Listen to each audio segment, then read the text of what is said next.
of breaking news at this hour after an attack on U.S. forces overseas by Iran. Thanks for joining us. I'm Jamie Tompkins. And I'm Brian Flores. So according to the Office of the Secretary of Defense, Iran fired more than a dozen missiles at two bases housing U.S. and coalition forces. Q13 Simone Del Rosario tracking the very latest from the live desk tonight. Simone?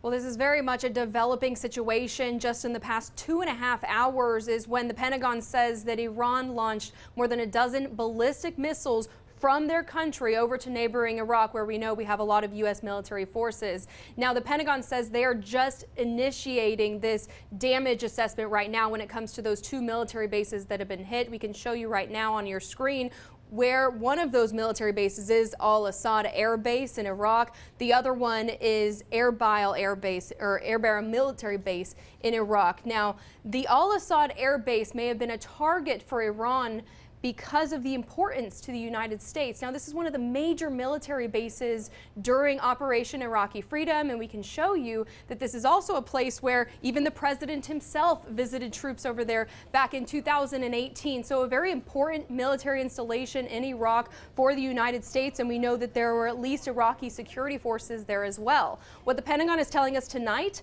is that they were on high alert for an attack like this after the United States killed an Iranian general last week. Iran has been making threats at United States targets in Iraq, and because of that, the Department of Defense says that they were taking all appropriate measures to safeguard our personnel and our partners. Right now, we do not know if there are any casualties. Again, they are just initiating those damage assessments. Right now, you're looking at the funeral processions for that fallen general that the United States targeted last week. Now, the Iran calling this revenge for what happened last week, and they warn that it is the start of retaliation for that country. Of course, if we look back to what the president's been saying in the past couple of days, he did say that if Iran hit us, that he would hit back harder. Again, these threats, something that our country and others had expected, including other U.S. allies. In fact, Canadian forces had announced just in the past day that they were going to be pulling their forces out of Iraq in anticipation of something like this happening. As far as what's happening locally, we know that JBLM so far knows of no deployments over to the Middle East.